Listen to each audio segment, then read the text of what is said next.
Bonjour madame. Le son est bien comme ça. Oui On madame. peut commencer.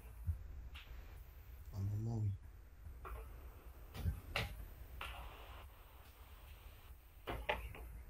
oui. Donc, puisqu'on se connaît, je vais directement commencer le cours. Euh, le cours, c'est sur la sécurité informatique. D'accord. Je vais enregistrer.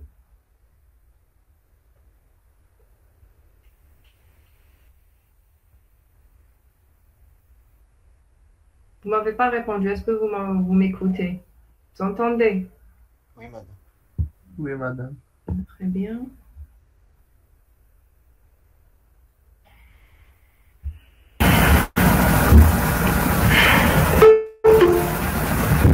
Donc, ce qu'on va faire dans ce cours, c'est la sécurité en général, puisque la sécurité, c'est très vaste.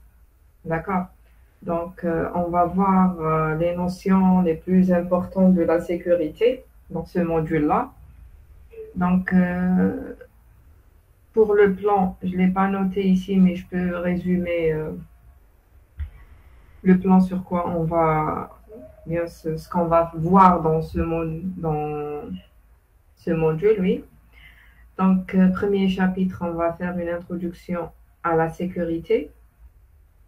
Deuxième chapitre, on va voir les algorithmes qu'on utilisait, bien les algorithmes traditionnels. Donc, les algorithmes de cryptographie, parce que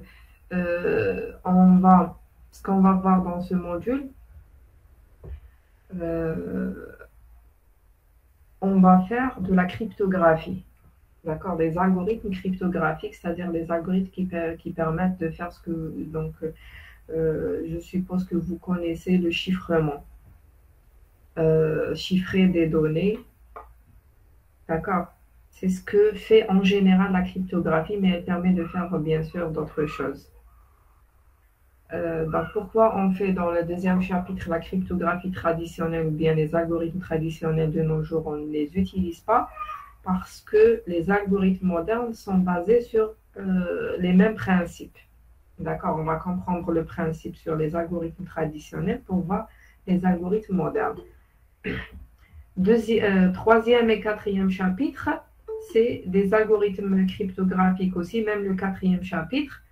Chaque chapitre, c'est un type d'algorithme. Donc, troisième, c'est les algorithmes symétriques. Cinquième, troisième, c'est les algorithmes symétriques. Quatrième, asymétriques. Cinquième, c'est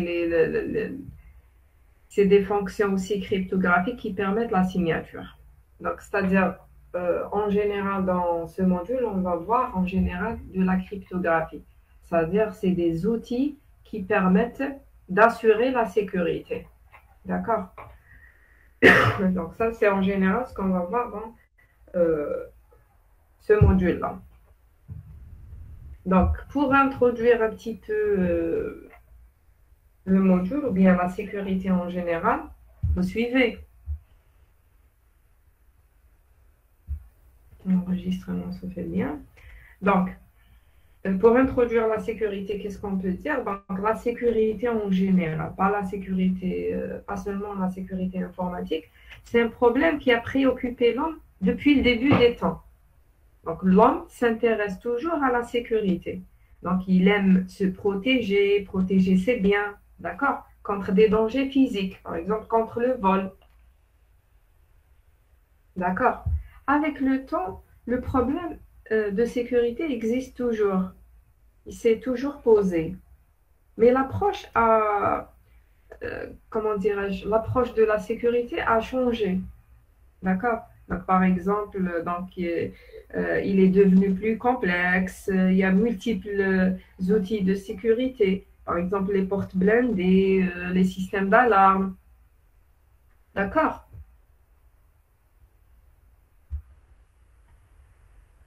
Donc, ça, c'est pour le besoin de sécurité avec le temps. Avec l'apparition de l'informatique, l'informatisation, il y a les pirates qui ont vu le jour. Il y a l'apparition aussi des pirates, d'accord? Les pirates qui sont spécialisés dans le vol d'informations. Donc, qu'est-ce qu'ils ont essayé de faire les pirates? Parce qu'avant, au début de l'informatisation, il n'y avait pas les réseaux. Donc, ni un réseau local, ni un réseau, ni bien sûr le réseau Internet. Donc, mais il y avait l'informatisation, c'est-à-dire les grands PC avec des informations sensibles et tout. Donc, les pirates au début, qu'est-ce qu'ils ont essayé de faire? Parce qu'il n'y a pas le réseau, ils essayaient d'accéder à des machines qui sont généralement dans des immeubles sécurisés. D'accord? Les machines contenaient des informations sensibles, des informations importantes. Donc, les pirates essaient d'accéder à ces immeubles pour voler de l'information secrète. D'accord? Et avec l'apparition des réseaux et surtout du réseau Internet, les pirates ont. Donc, l'apparition des réseaux a encouragé les pirates à faire plus ou bien à persister dans leurs tâches. Pourquoi? Parce qu'il suffisait seulement d'un PC, donc ils ne se présentent pas physiquement à des immeubles, là où il y a de l'information secrète, mais il suffisait seulement chez eux d'avoir un PC et une ligne téléphonique, par exemple, il y a un modem.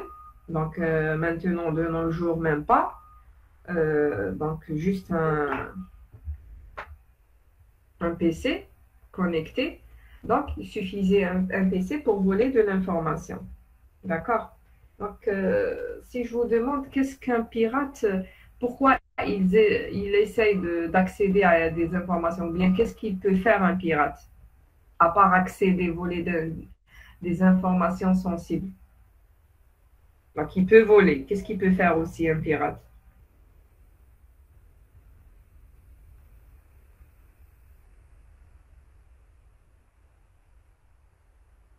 Le but du pirate, c'est de voler de l'information. Quoi encore? Vous êtes là? Cette dernière. Pardon? Modifier cette dernière. Oui. Il peut modifier des informations, voler et modifier, donc dans le but d'embêter les autres. Par exemple, c'est une société, donc il peut carrément supprimer, modifier des informations. Si c'est un site web, aussi modifier des informations et mettre ce qu'il veut. Il peut inclure des virus. Il peut mettre des fausses informations dans un site, par exemple. D'accord? Donc, pour assurer la sécurité, d'accord, j'ai parlé des outils cryptographiques. D'accord, il y a plusieurs outils. On va parler des outils qui permettent d'assurer la sécurité. Tout d'abord, on va parler des services de sécurité. C'est-à-dire, si vous avez un système, un site web, une entreprise, qu'est-ce qu'il faut assurer pour dire que mon système est sécurisé? Ou bien, donc, services de sécurité, ou bien les services, ou bien les besoins. Qui peut me dire, qui peut me donner un service de sécurité? Le premier service de sécurité qu'on essaie toujours d'assurer. Un Il peut antivirus. me citer un service ou bien un exemple. Un antivirus. Oui. Antivirus, c'est un outil. D'accord? C'est un outil qui permet comment dirais-je? Donc, peut-être la question n'est pas claire ici. Bon. Donc, ici, je ne cherche pas les outils. Les outils, par exemple, on a les antivirus, anti-spam, la cryptographie. Donc, les services de sécurité. Donc, c'est pas grave. Confidentialité. Voilà. Donc, le premier service à assurer, c'est la confidentialité. Et la confidentialité, on assure la confidentialité en utilisant des outils de sécurité. Pardon. en utilisant les outils cryptographiques, ou bien les algorithmes de chiffrement. Bon. Le premier besoin, c'est la confidentialité. Qui peut me dire c'est quoi au juste la confidentialité?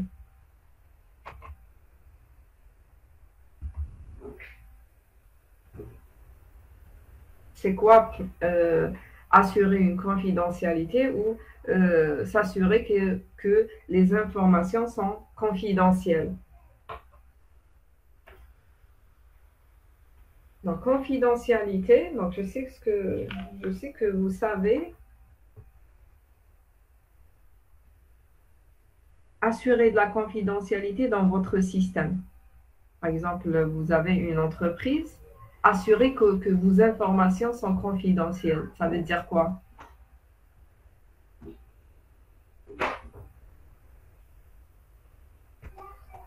D'après le nom. Donc, confidentialité, ça veut dire personne. Vous ne pouvez pas répondre. Normalement, c'est ne pas laisser les gens non autorisés à accéder à nos informations. Très bien, c'est tout. Donc, confidentialité, c'est de s'assurer que les informations accéder. Donc, c'est pas exactement parce que je vais définir plusieurs services. Ce que vous avez dit, c'est ne pas permettre d'accéder. Donc, accéder, ça peut être le contrôle d'accès. D'accord? Contrôler l'accès. Donc, confidentialité, les gens qui ne sont pas autorisés peuvent accéder, mais ne peuvent pas lire. Ne peuvent pas, c'est-à-dire les informations sont incompréhensibles ou bien illisibles. Par exemple, le chiffrement permet de faire ça. Donc, si je vais mettre, donc, par exemple, j'ai le mot bonjour. D'accord? J'ai le mot bonjour. Je vais le chiffrer en utilisant un algorithme cryptographique. Je vais avoir ce mot-là. Par exemple. D'accord? Le mot suivant. Ça, c'est le mot bonjour. Donc, celui qui va voir ce mot, c'est un mot illisible. C'est un mot qui ne signifie pas au mot original bonjour. D'accord? Donc, ça, c'est la confidentialité, c'est-à-dire ne pas permettre aux gens qui ne sont pas autorisés de voir des informations sensibles. Donc, c'est illisible, incompréhensible par les gens qui ne sont pas autorisés. Mais les gens qui sont autorisés, il faut leur permettre de lire ça. Par exemple, ils ont le mot de passe ou, oui, ils ont le mot-clé ou bien la clé. Bien, exactement. Ils ont la clé pour revenir ou bien pour déchiffrer, décrypter et revenir au mot bonjour. D'accord? Donc, la confidentialité, je répète, c'est quoi? C'est de ne pas permettre aux gens qui ne sont pas autorisés de comprendre le message sensible. D'accord? Donc, c'est-à-dire que le but de la confidentialité, c'est le secret.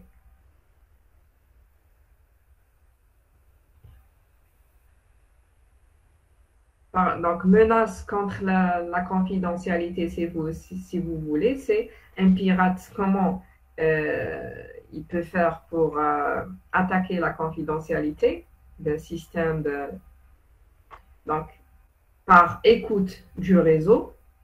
Donc, il y a des logiciels qui permettent d'écouter le réseau, c'est-à-dire écouter les informations transmises par le réseau. Voler des informations, des données, des mots de passe qui transitent sur le réseau. Ingénierie sociale, donc je vais revenir sur ce mot, sur la définition de ce mot. D'accord? Contre-mesure, c'est-à-dire comment assurer la confidentialité. Je crois que je vais pas tarder ici, on va revenir. Donc, assurer la confidentialité, c'est en utilisant la cryptographie des données. Cryptographie des données et contrôler l'accès. Donc, on assure la confidentialité par un contrôle d'accès, soit par mot de passe, biométrie, et aussi par la formation du personnel. Former le personnel parce que on peut voler de l'information par ingénierie sociale Là, je vais expliquer ici. Donc, c'est quoi l'ingénierie sociale? Parce que j'ai mis ce point-là après avec les attaques. Donc, l'ingénierie sociale, c'est quoi? C'est une attaque contre les humains. C'est pas contre l'information. C'est une attaque contre les humains, c'est-à-dire manipulation, c'est-à-dire faire de la manipulation psychologique. Pour faire, ou bien on peut dire aussi, c'est un piratage psychologique. Donc, l'attaquant, qu'est-ce qu'il peut faire ici? Il cherche à abuser de la confiance des gens. Par exemple, un pirate qui connaît un comptable dans une entreprise, un comptable, c'est généralement des gens qui ne sont pas spécialisés dans la sécurité. Un marketeur, donc qui ont accès à de l'information sensible, les mots de passe, les comptes bancaires, d'accord, ils ont accès à de l'information sensible, mais ils sont pas formés dans la sécurité, d'accord. L'attaquant cherche à abuser de la confiance de ces gens-là pour voler de la confiance et l'ignorance aussi, pour voler de l'information, ou bien obtenir ce qu'il souhaite, un bien, un service, un virement bancaire. D'accord? C'est ça l'ingénierie sociale, c'est-à-dire le piratage psychologique. C'est pour ça, contre-mesure ou bien une solution, c'est former le personnel. Former le personnel, par exemple, ne jamais laisser les mots de passe, ne jamais écrire les mots de passe en clair, ne pas laisser sur des papiers comme ça, il ne faut pas faire confiance à n'importe qui. Donc, former le personnel contre ce type d'attaque. D'accord? Donc, un autre besoin, donc confidentialité, vous avez compris ce que c'est. Est-ce que vous pouvez me citer un autre besoin de sécurité? Est-ce que vous avez déjà des questions jusqu'ici? Juste pour la confidentialité, c'est clair? Confidentialité, c'est-à-dire les gens qui sont autorisés peuvent voir l'information, les autres non. D'accord? Peuvent lire l'information sensible, les autres non. Est-ce que vous avez des questions jusqu'ici? Non. Très bien. Donc, l'autre besoin, est-ce que vous connaissez d'autres besoins de sécurité? Intégrité. Pardon? L'intégrité, c'est-à-dire?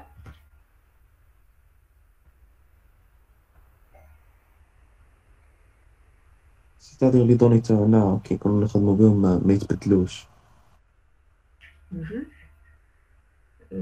Bon, pour l'intégrité, c'est exactement ça. Donc, l'intégrité, il faut s'assurer que vos données, soit les données sur votre serveur, les données transmises sur le réseau, vos données, donc, ils ne sont pas modifiés, soit accidentellement ou bien d'une manière intentionnelle, soit accidentelle ou intentionnelle, c'est-à-dire soit par accident, vous avez perdu vos informations, c'est une perte d'informations, d'accord, ou bien intentionnelle, c'est-à-dire un attaquant qui a modifié. Donc, toute modification, donc l'intégrité, c'est toutes les modifications possibles, c'est-à-dire rajout d'informations, suppression d'informations, modification d'informations, d'accord. Donc, l'attaquant ici, son but, c'est d'introduire de fausses informations, modifier, détruire, d'accord? Donc, comment il peut faire ça? En introduisant un vers ou bien un virus. Vers, virus, c'est des programmes. Ou bien, ça peut être une erreur humaine. C'est ça, intentionnel. Donc, comment les contre-mesures contre l'intégrité? Donc, c'est en utilisant la cryptographie. D'accord, c'est pas exactement ici, c'est pas le chiffrement, mais c'est d'autres outils qui permettent d'assurer donc vous avez votre information, vous appliquez un algorithme cryptographique, c'est pas le chiffrement, vous appliquez un algorithme cryptographique et après vous pouvez vérifier est-ce que votre information a été changée ou pas. D'accord? Donc, il y a les antivirus, systèmes de détection d'intrusion, des IDS, c'est-à-dire détecter l'intrusion des attaquants. Et il y a aussi les politiques de sauvegarde. D'accord, sauvegarder vos informations des serveurs et tout, et vérifier à chaque fois si votre information a été modifiée. Parce que les outils cryptographiques, il y a des outils qui permettent de voir est-ce qu'ils sont modifiés. Dans le cas où ils sont modifiés, donc si j'ai une politique de sauvegarde, je peux revenir à une information qui n'est pas modifiée. D'accord. Ce qu'il faut retenir, que l'intégrité, c'est que l'information ne doit pas être modifiée. D'accord? C'est toute modification. Est-ce que vous connaissez un autre besoin? La disponibilité, madame, des informations. D'accord? Donc, la disponibilité des informations, qui peut me dire c'est quoi? S'assurer qu'ils sont disponibles. Par exemple, ces dernières doivent être accessibles et utilisables par un destinataire à une heure précise. Il y a des canaux de transmission, par Pardon? exemple, Il y a d'un émetteur, des canaux de transmission de l'information. Je ne sais pas si ça s'appelle canal de transmission, canal singulier, euh, donc, between un émetteur et un destinataire. oui, donc c'est ça. Donc, la disponibilité, donc dans un système, dans une entreprise. Donc, je vais vous faciliter les choses. Donc, comme son nom l'indique, disponible, c'est-à-dire, c'est pas seulement les informations, c'est même les services. Dans une entreprise donnée, par exemple, un fichier qui va être consulté, par exemple, les comptes bancaires dans une banque. Donc, un fichier, donc vous avez les agents. Donc, vous avez 3 agents, par exemple. Le fichier doit être disponible, c'est-à-dire qu'il peut y accéder. Bien sûr, d'accord, pour la disponibilité, accéder à un service, si j'ai une imprimante, j'ai un service, une donation, d'accord, une imprimante, elle doit être disponible à une personne qui est autorisée, d'accord, c'est-à-dire une personne, ou bien dans une entreprise, une personne qui est autorisée à imprimer, il faut que l'imprimante doit être disponible. C'est-à-dire, s'il y a une personne qui va imprimer toute la journée, les autres, l'imprimante n'est plus disponible pour les autres. Donc, il faut inclure une politique de disponible pour assurer la disponibilité pour les autres personnes. Donc, l'exemple d'imprimante, un serveur, si le serveur, il y a trop d'accès à ce serveur-là, il va être non disponible. Ce n'est pas une raison pour que ça soit non disponible, mais en réalité, les attaquants vont envoyer dans un serveur de submergé, ça va être non accessible pour les gens autorisés. D'accord? Donc, disponibilité, c'est être accessible et utilisable sur demande par une entité, bien sûr, qui est autorisée. D'accord? Donc, les menaces contre les disponibilités, donc il y a le déni, attaque malicieuse, bien sûr, toujours il y a les attaques, donc pour chaque besoin. Donc, il y a déni de service. Déni de service, c'est-à-dire le service, par exemple l'imprimante, le serveur, il est hors service. Il n'est plus en service. Je ne peux pas utiliser l'imprimante, je ne peux pas accéder au serveur. Pourquoi? Donc, c'est une attaque. Vous allez rencontrer ce mot-là, déni de service, DOS. Donc, déni de service ou bien DOS. Vous allez rencontrer ce mot après. Donc, déni de service, c'est-à-dire le serveur... par exemple, n'est plus en service, l'imprimante, d'accord? Pourquoi? Parce qu'il y a des attaques contre la disponibilité. Par exemple, envoyer trop de requêtes à un serveur. D'accord, d'accord. Donc, il y a les pannes aussi. Donc, si une machine est en panne, par exemple, elle ne sera plus disponible. Donc, contre mesure pour la disponibilité, donc il y a les pare-feux, murs de feu, firewall. Il y a les IDS. IDS, donc c'est quoi? C'est un système de détection d'intrusion. Donc, qui permet de résoudre le problème de déni de service. D'accord. Donc, ça, c'est en général le troisième besoin, disponibilité. Est-ce que vous connaissez d'autres besoins? À part ces trois-là, c'est les trois les plus importants dans un système. Est-ce que vous connaissez d'autres?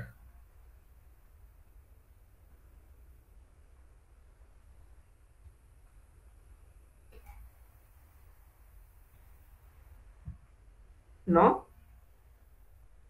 Vous avez imaginé un système. Imaginez par exemple que vous avez un site web.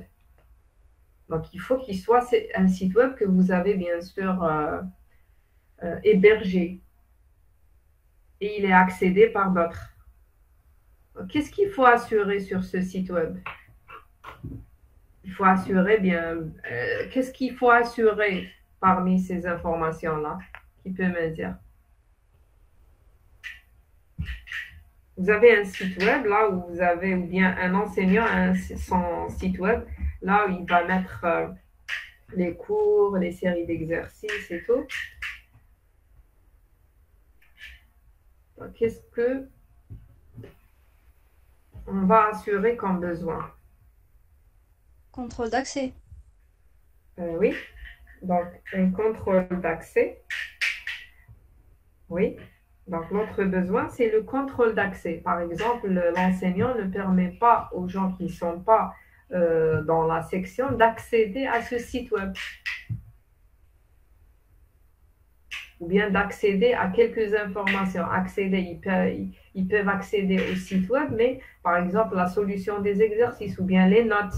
Donc, il y a des fichiers là où il faut donner le mot de passe, d'accord, pour voir les notes, par exemple. Pour les cours, donc, ils seront accessibles. Pour les notes, par exemple, donc, ils sont seulement autorisés par les gens de la section, les étudiants de la section, d'accord? Donc, ça sera un contrôle d'accès par un mot de passe. Donc, ici, j'ai parlé d'authentification. Donc, il y a deux besoins que je vais citer ici. Il y a l'authentification, il y a le contrôle d'accès.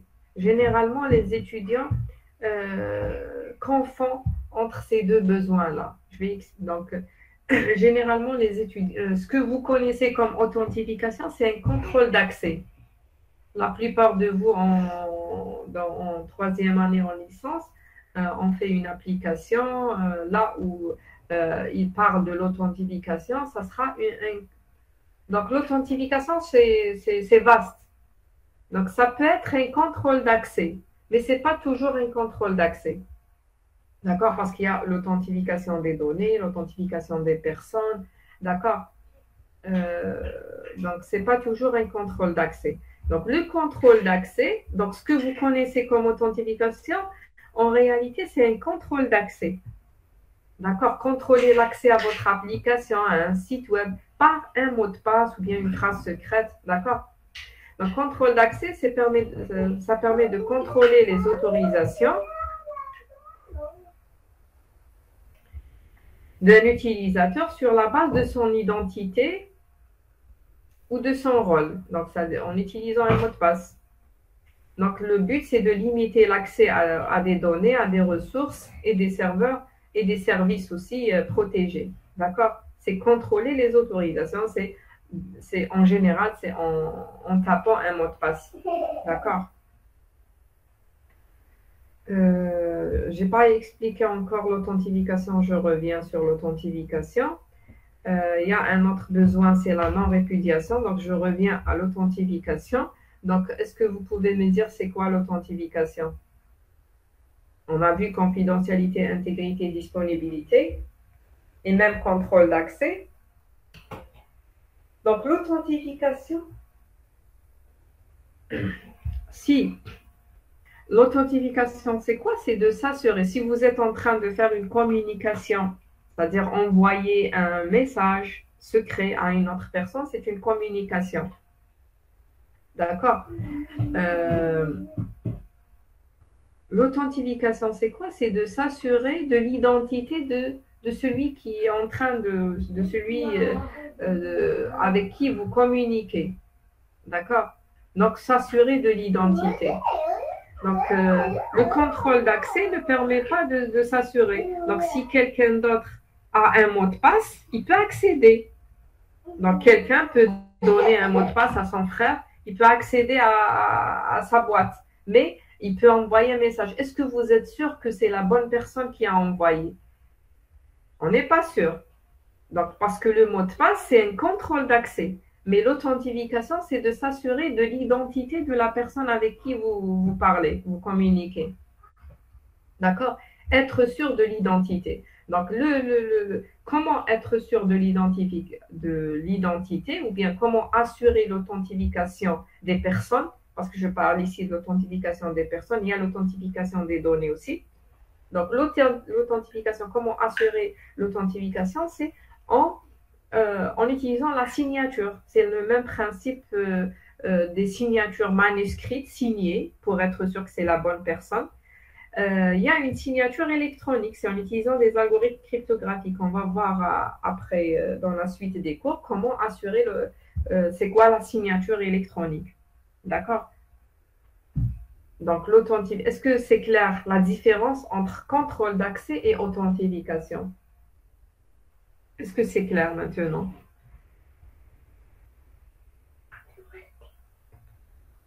Oui, attends. D'accord. Madame, Oui? vous pouvez répéter la différence? J'ai perdu la connexion pendant 2 minutes. D'accord. Donc, le contrôle d'accès. Vous avez un site, votre boîte aux lettres. Comment vous accédez? En utilisant un mot de passe. Une phrase simple. La biométrie. D'accord? Donc, ça, la biométrie, c'est un outil pour contrôler l'accès. Donc, ça, c'est le contrôle d'accès. Généralement, les mots de passe, biométrie ou... Donc, l'authentification, c'est quoi? C'est un autre besoin. D'accord? Parce que d'habitude, vous connaissez, vous avez l'habitude d'utiliser ce mot authentification pour contrôler l'accès, alors que l'authentification, en réalité, c'est vaste, c'est plus vaste. Authentification, c'est des personnes, par exemple, c'est vérifier l'identité avec la personne avec qui on communique. Être sûr de la personne avec qui on communique.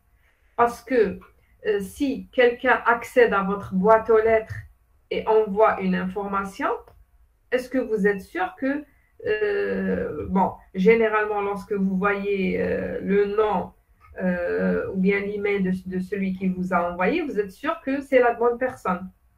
Mais ça se peut que la boîte est attaquée. D'accord? Donc, ce n'est pas une bonne manière de s'assurer de la personne, c'est-à-dire le mot de passe, ça sera un contrôle d'accès, accéder à la boîte aux lettres. Mais est-ce qu'on est sûr de l'identité? Donc, s'assurer de l'identité, c'est en utilisant d'autres outils, par exemple la signature électronique. D'accord? Donc, signer votre document ou votre message permet de s'assurer de l'identité. Donc, bien sûr, il y a des attaques là-dessus. Donc, par exemple, la signature électronique peut être falsifiée, attaquée et tout. Donc, mais il y a des outils pour vérifier. Donc, toujours dans le premier cours, je vais le dire, et toujours. Donc, il n'y a pas une sécurité à 100%. Toujours, avec le temps, depuis le début, toujours. Même s'il y a des algorithmes, il y a des algorithmes nouveaux qu'on considère sûrs et tout,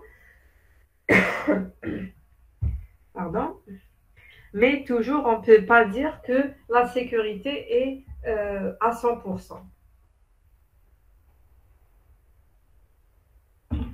D'accord?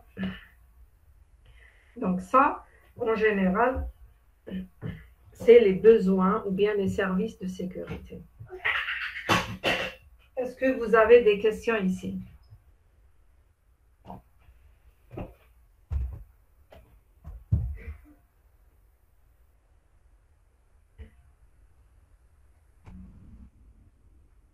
Donc, si vous n'avez pas de questions, j'avance. Avant d'avancer, donc pour les services de sécurité, juste pour préciser une chose, donc pour avoir un système sécurisé, ou bien vous avez créé un site web, ou bien vous êtes un spécialiste de sécurité dans une entreprise, si on vous dit sécuriser notre système, donc la chose que je voulais vous dire, c'est qu'il ne faut pas assurer tout ça pour dire que mon système est sécurisé. D'accord? Il ne faut pas, donc j'ai oublié d'expliquer un autre service qui est la non-répudiation, je vais revenir sur ça. Donc, donc ça, c'est les services les plus utilisés. On peut trouver d'autres services, par exemple l'anonymat et tout. Il y a d'autres services. Les plus connus, c'est ces services-là, ce que j'ai noté ici, contrôle d'accès, confidentialité, les 6. Je vais expliquer le dernier. Est-ce que il faut assurer tous les besoins dans un système donné pour dire que mon système est bien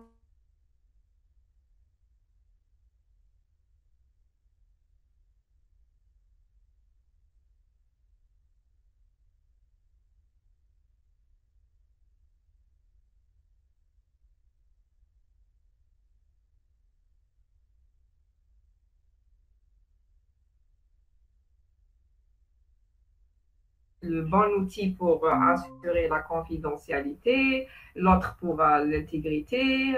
Donc, il va assurer. Est-ce que c'est une bonne méthode ou bien politique? Est-ce que c'est ça la politique pour assurer?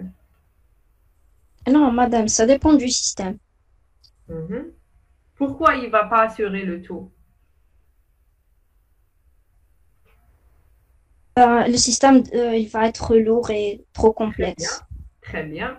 Donc, c'est bien d'assurer tout ça. Mais ça veut dire quoi, assurer tout ça? C'est-à-dire utiliser des outils. Imaginez que vous allez accéder à un site web. Donc, les données, parce que les outils de chiffrement, c'est des outils, on va voir s'ils sont longs. Donc, l'utilisateur va attendre quelques secondes pour accéder. Donc, ça va pas être intéressant. D'accord? Si vous allez utiliser une application ou communiquer, je ne sais pas, faire quelque chose, un petit truc, une petite action, donc à s'arrêter et attendre donc quelques secondes pour, ou bien peut-être une minute pour faire votre action. Donc ça ne sera pas intéressant. Les gens vont se dire, je vais utiliser un autre système, peu importe la sécurité dans ce cas-là. Donc ça dépend. Donc, qu'est-ce qu'on va faire ici? Ça dépend de notre besoin. Si j'ai un site web, par exemple, là où j'ai mis mes cours, est-ce que la confidentialité est nécessaire? Je vais parler un par un. Est-ce que la confidentialité est nécessaire ici? J'attends vos réponses.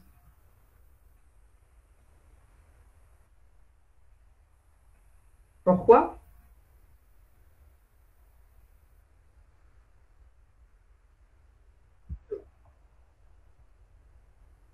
Je peux voir qui est en train de parler. C'est Kautam. Oui. Oui.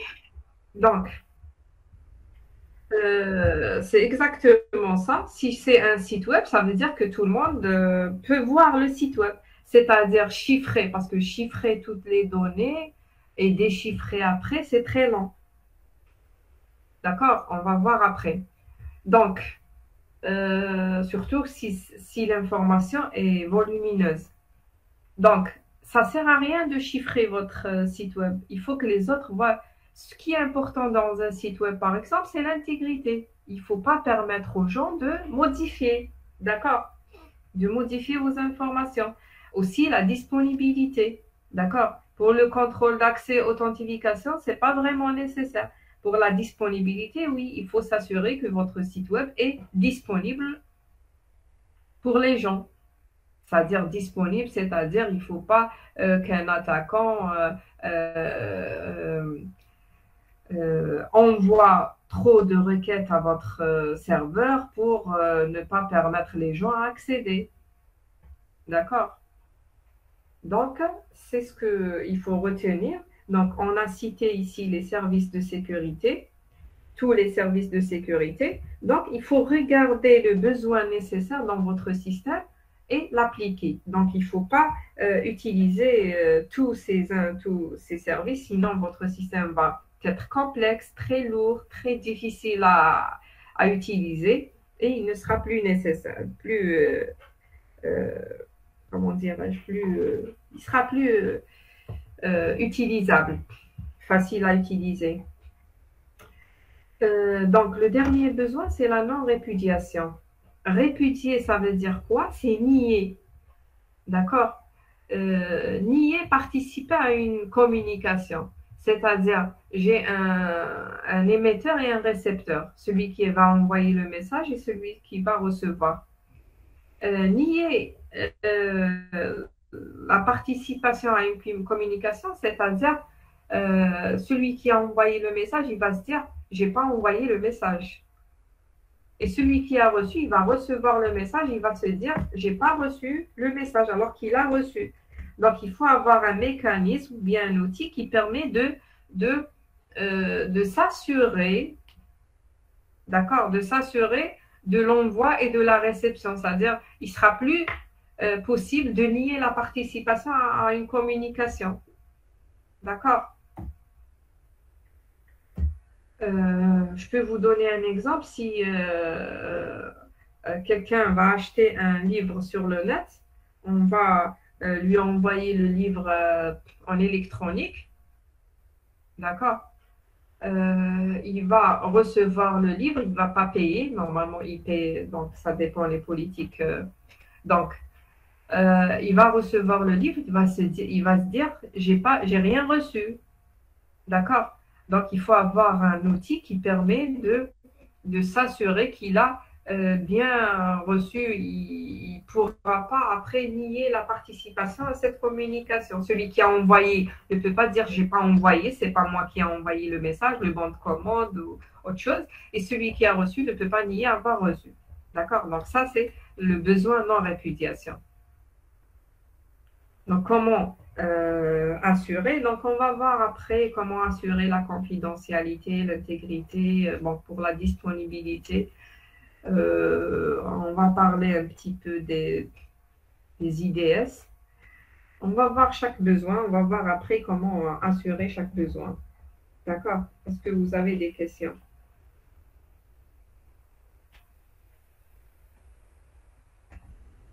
Non? Donc, si vous n'avez pas de questions, j'avance. Donc, pour les attaques et menaces, on va voir un petit peu les attaques. Donc, si je me permets ici, donc, on va parler d'abord des types de pirates.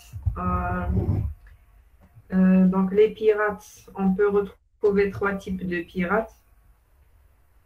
Donc, les pirates, premier type, c'est des pirates qui veulent faire une réputation dans le milieu des pirates. Donc, ce n'est pas des gens qui ont de la compétence en sécurité et tout. Ils n'ont pas de compétences techniques. Donc, ils vont faire de simples attaques. D'accord? Le deuxième type, c'est des attaques qui vont envoyer des messages politiques ou bien religieux. Donc, ils vont attaquer en général les entreprises, les sites qui sont peu sécurisés. D'accord? Ça, c'est le deuxième type. Donc, troisième type de pirates, c'est les professionnels. Donc, les professionnels, leur but, c'est le profit. Donc, en vendant leurs services. D'accord? En vendant leurs services, bien sûr, pour les entreprises qui sont attaquées. Donc, ils attaquent en général les entreprises. Donc, c'est bien sûr les pirates les plus dangereux.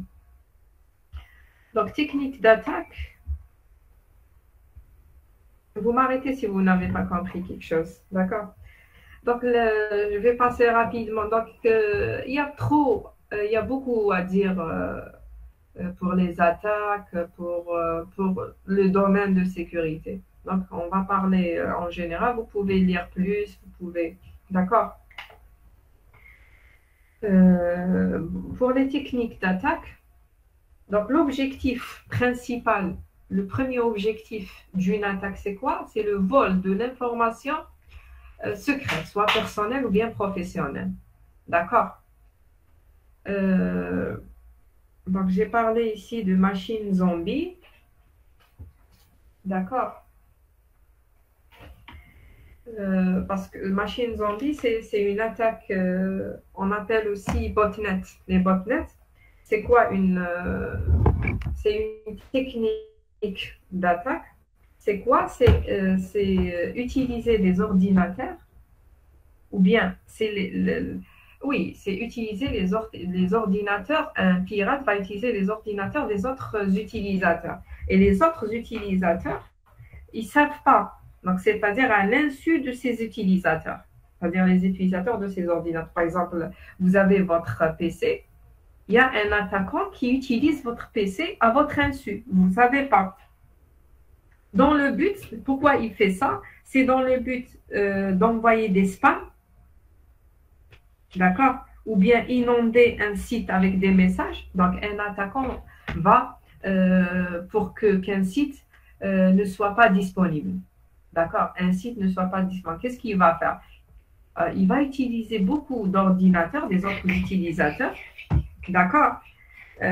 Pour envoyer à partir de chaque PC, il va envoyer un message. Donc, il va inonder un site avec des messages. Donc, ça, c'est le but de cette attaque. Donc, l'attaque, c'est la machine zombie. Les machines zombies, parce qu'il peut utiliser plusieurs machines. Donc, c'est-à-dire ici, il va utiliser d'autres ordinateurs pour attaquer d'autres. Donc, qu'est-ce qu'on va faire? On peut faire ici, on peut utiliser un antivirus ou bien les firewalls, les murs de feu contre ces attaques-là. Bon. Donc, je peux citer ici une technique d'attaque, les malwares ou bien les programmes malveillants. Donc, vous connaissez, tout le monde connaît parmi les programmes malveillants, c'est les virus. Les virus ou bien les vers. Donc, c'est quoi un virus ou bien un vers? C'est des algorithmes qui peuvent se propager d'une machine à une autre. D'accord? Et c'est donc ce qui permet de grossir ou bien d'agrandir le parc de machines zombies. Les machines zombies, je répète, c'est les machines ou bien les ordinateurs qui sont contrôlés par un attaquant. D'accord? Cheval de Troie aussi, c'est quoi? C'est un programme comme les virus et les vers, mais qui apparaît légitime. D'accord? Il peut créer une faille dans un système. D'accord? Donc, ça, c'est les malwares ou bien les programmes, les logiciels qui se propagent dans votre ordinateur. Donc, une autre technique d'attaque, c'est exploiter les failles du système. D'accord? Donc, chercher dans un système, chercher un composant vulnérable sur une plateforme, par exemple, utiliser un scanner de vulnérabilité. Donc, scanner de vulnérabilité, c'est un logiciel qui permet d'écouter. D'accord? Écouter et chercher les vulnérabilités du système. Donc, ça, c'est un exemple. Je vais parler de ça après. L'ingénierie, c'est une autre technique aussi d'attaque, ingénierie sociale. J'ai parlé tout à l'heure de ça.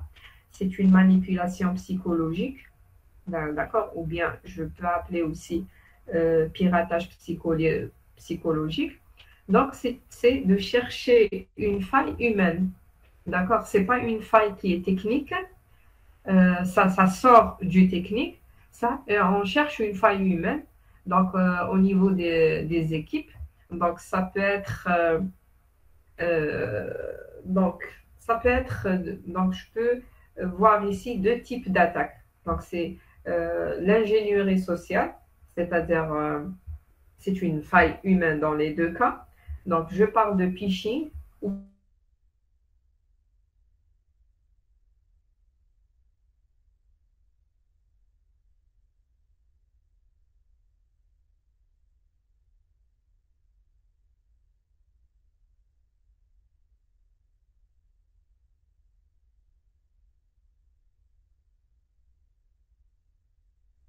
ils ne sont pas formés, donc on peut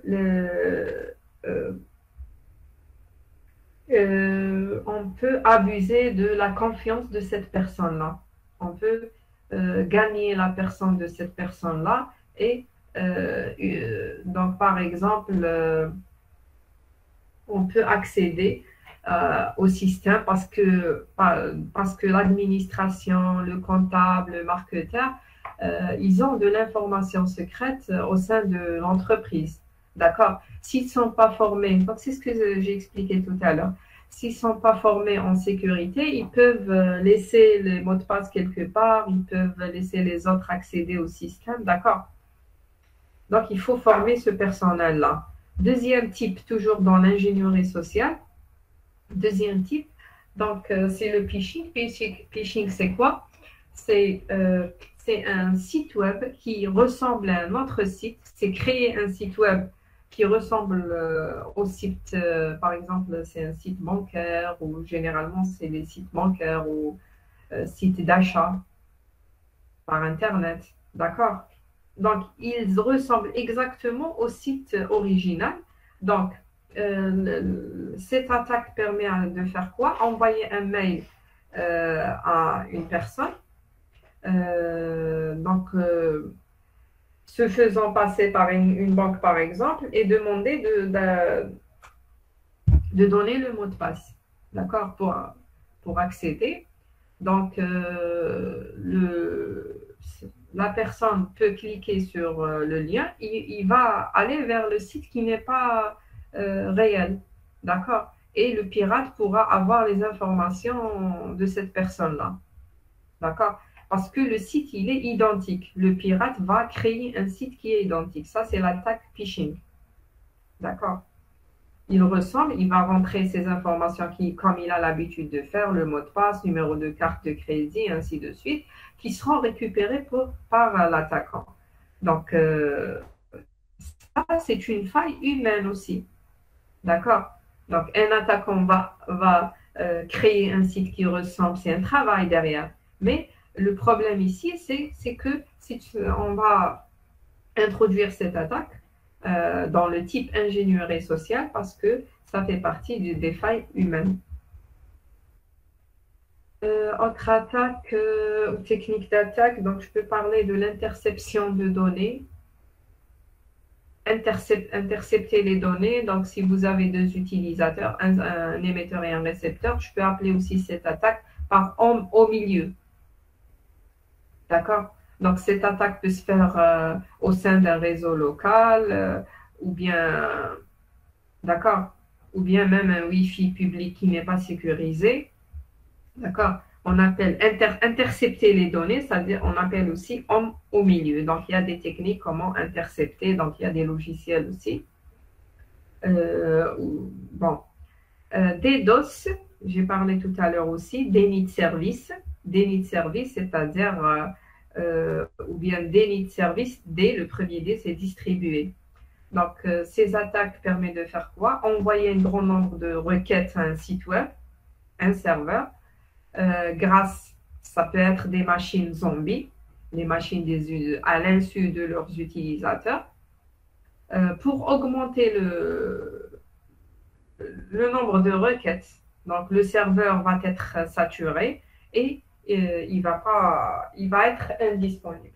D'accord? C'est l'attaque déni de service. C'est-à-dire contre la disponibilité. Est-ce que c'est clair jusqu'ici? Bon, j'ai cité les différentes techniques d'attaque. Donc, attaque d'homme au milieu. D'accord?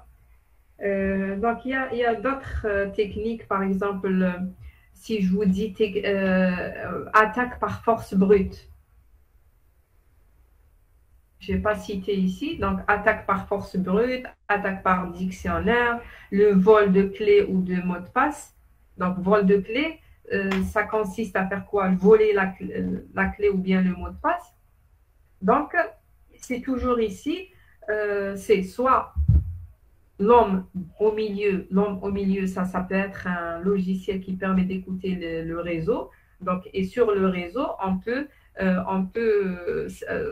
les mots de passe, les informations sensibles peuvent être circulées sur le réseau. D'accord? Donc, ça peut être ici aussi un logiciel, on appelle aussi Keylogger. Je peux l'écrire ici. Bon. Ça peut être les logiciels Keylogger.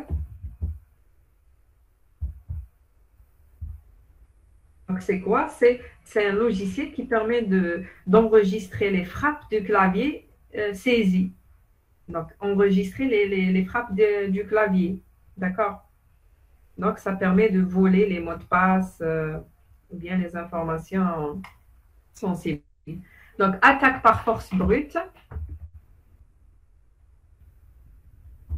Ou bien, c'est l'attaque qui permet d'essayer tous les cas possibles. Essayer tous les cas possibles. Donc, on va parler de ça dans les algorithmes. C'est pour ça que je n'ai pas noté ici. Parce que dans les algorithmes cryptographiques, on va utiliser une clé pour chiffrer et déchiffrer. Donc, pour trouver la clé, on utilise l'attaque par force brute qui permet d'essayer toutes les clés possibles. D'accord? Essayer toutes les clés, c'est-à-dire l'espace de clés. Donc, si je peux utiliser seulement 1, 2, 3, je vais essayer 1, 2, 3, 3, 2, 1, 2, 1, 3. D'accord? Essayer tous les cas possibles. C'est ça, attaque par force brute. Ça permet de casser n'importe quel... donc, par force brute, c'est-à-dire tester toutes les possibilités. Tester toutes les possibilités. Vous ne posez pas de questions, je ne sais pas, est-ce que vous savez ça, vous connaissez Je peux poser des questions pour que je puisse avancer. Donc, il y a attaque par force brute. Et il y a attaque par dictionnaire. Donc, attaque par dictionnaire, c'est la même chose que... bon, c'est pas exactement la même chose, c'est la même que par force brute, mais elle est un peu intelligente. C'est-à-dire, au lieu de tester toutes les possibilités, on teste une par une. Dans l'attaque par dictionnaire, on utilise par exemple un dictionnaire complet de la langue utilisée par exemple par l'émetteur et le récepteur avec des mots de passe les plus utilisés. D'accord? C'est ça, attaque par dictionnaire. Attaque par dictionnaire. Madame, Oui? ce type d'attaque n'est plus utilisé normalement, désormais. Pourquoi? Par exemple, pour Facebook, ils ont augmenté le nombre de bits pour chaque mot de passe. Ils ont aussi augmenté le nombre de possibilités de caractères possibles. Donc, Oui. si on teste toutes les possibilités, on ne va pas en finir, même après des milliards d'années. Donc ça, c'est bien sûr. Toujours, lorsqu'il y a une technique, une technique pour un attaquant, toujours il y a une contre-technique. La sécurité se développe toujours. Et on ne dit toujours pas qu'il y a une sécurité à 100% parce que les attaquants toujours essayent à attaquer. Donc, cette technique n'est plus utilisée dans Facebook ou dans quelques systèmes, mais il y a des systèmes qui utilisent des mots de passe seulement. Votre boîte aux lettres utilise un mot de passe. Madame, il y a des heuristiques à suivre. Par exemple, selon les pays, il y a des intelligences artificielles, par exemple, qui testent des mots de passe selon les pays ou selon la région ou selon les informations personnelles de la cible. C'est ça, attaque par dictionnaire. C'est ça, bien sûr, ça rentre, l'intelligence artificielle permet de faciliter les choses. C'est un domaine de recherche qui s'introduit aussi dans la sécurité. Très bien. Donc ça, c'est des techniques qui sont pas utilisées. Bon, ça veut pas dire qu'ils sont pas utilisés, mais qui, de nos jours-là, c'est vrai, on s'intéresse pas à ça parce que la sécurité se développe toujours, mais ils sont utilisés dans certains systèmes. Puisque puisque toujours les mots de passe sont utilisés, il y a des systèmes là où on peut utiliser l'attaque par dictionnaire ou bien des outils, ce type d'outils. D'accord. Donc ça, c'est en général les différentes attaques. Donc un dernier, juste le dernier. Comment se produire, on va le faire la prochaine fois. Juste ici, si je veux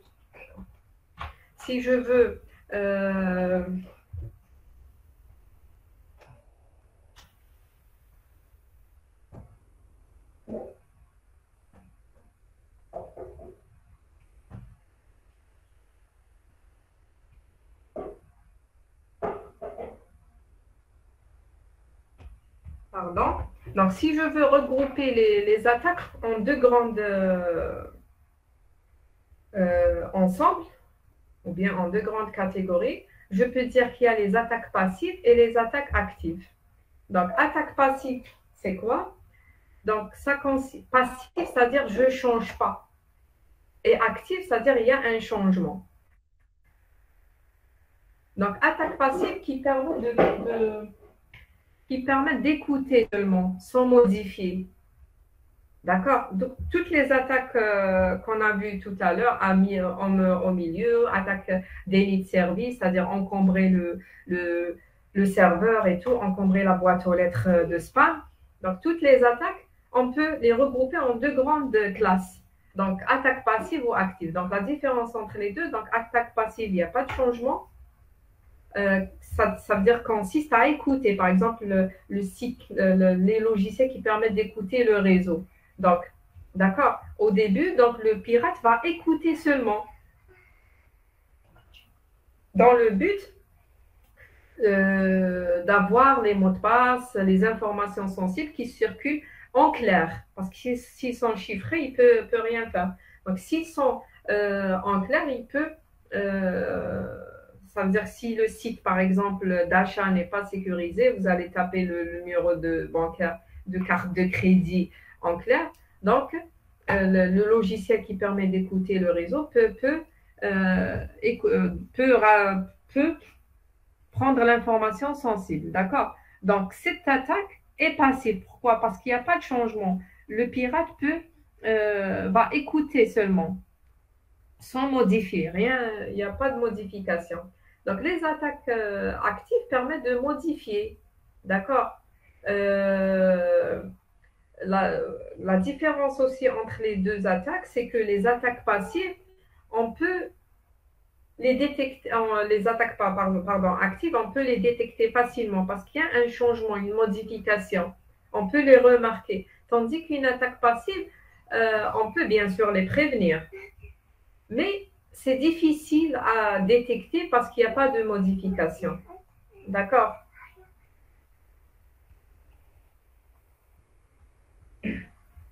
D'accord. Donc, c'est ce que je voulais vous dire. Donc, si vous n'avez pas de questions, on s'arrête là pour aujourd'hui. Très bien. Est-ce que vous avez des questions jusqu'ici? Sinon, on s'arrête là pour aujourd'hui. Madame, Oui? les notes compil, quand est-ce qu'on les aura? Justement, je n'ai pas encore terminé la correction. Il me reste un tiers. Donc, je vais terminer. Donc, j'ai corrigé les devoirs. J'ai corrigé le... Donc, je vais les envoyer le plus tôt possible.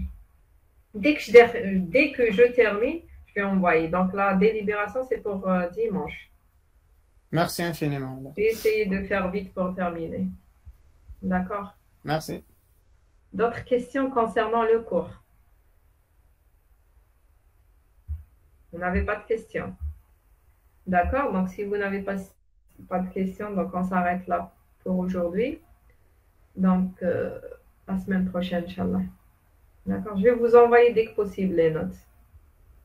Allez, bonne journée.